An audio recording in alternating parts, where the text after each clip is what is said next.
ao colo dela, com 9 meses. E eu pela mão com 4.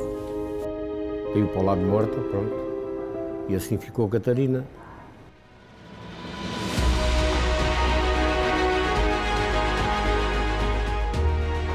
Segunda-feira, 19 de maio de 1954.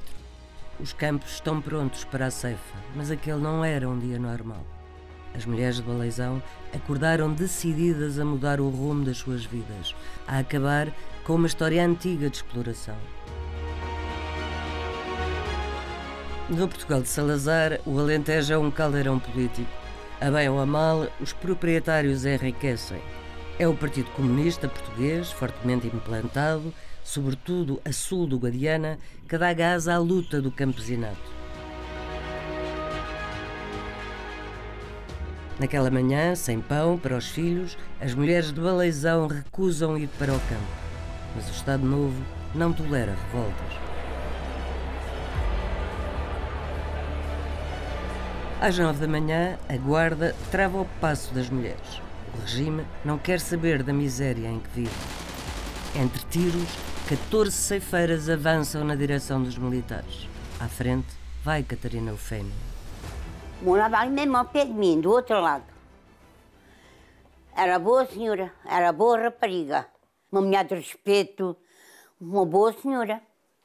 Teve ali os filhos dela, naquela casa. O meu pai era cantoneiro do Estado e trabalhava nas estradas, que as estradas antes não eram de alcatrão.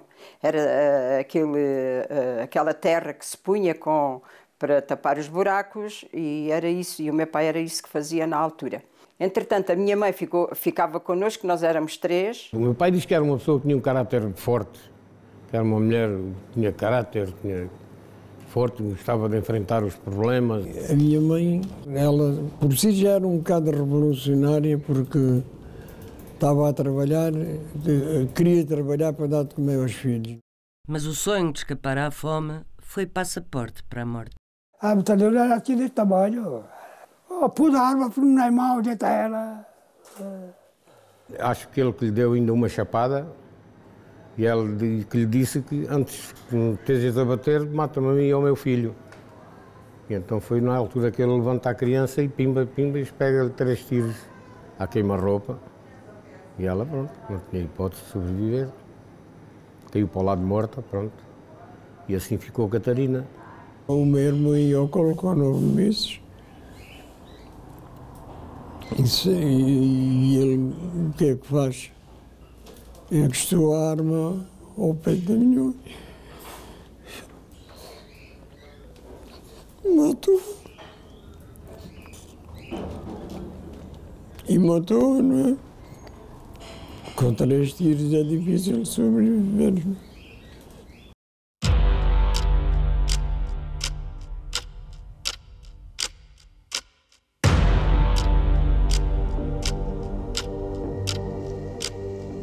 Amanhã estava destinada à tragédia, mas a revolta fora planeada havia dias. Os camponeses viviam numa miséria medieval.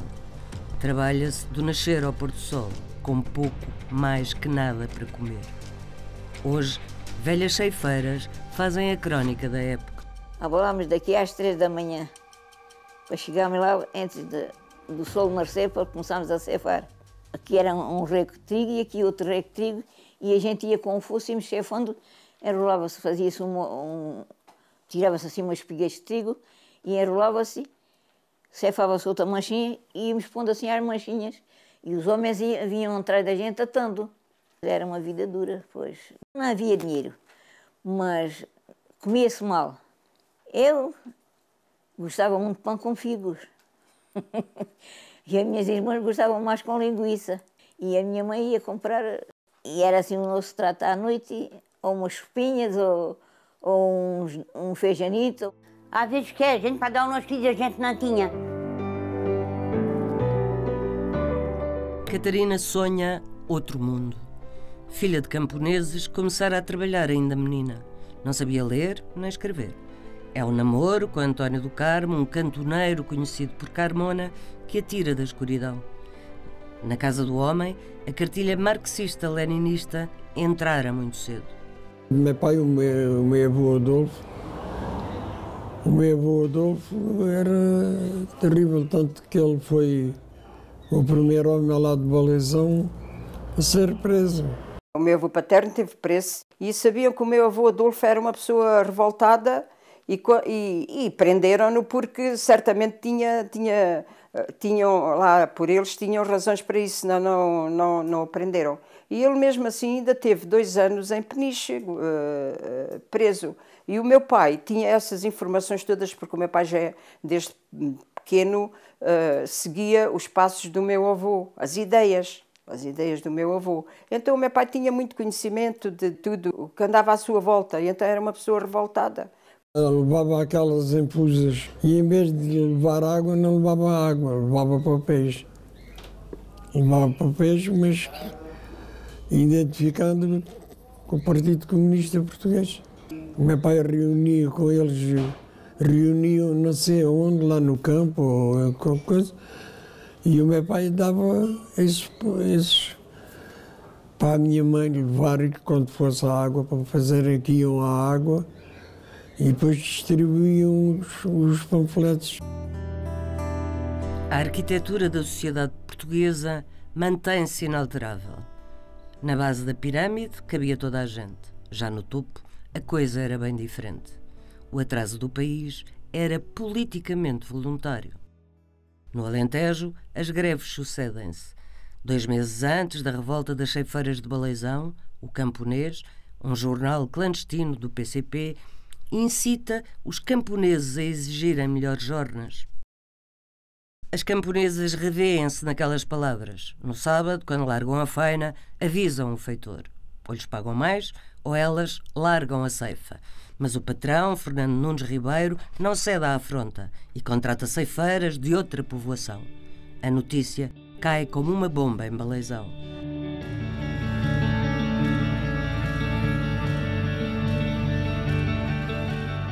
O rastilho da fome estava aceso há gerações. Os 3 tiros que mataram Catarina eram tragédia há muito anunciada. E o chefe de posto da guarda de Baleizão sabia bem quando a aldeia se agitava. Às autoridades há de confessar.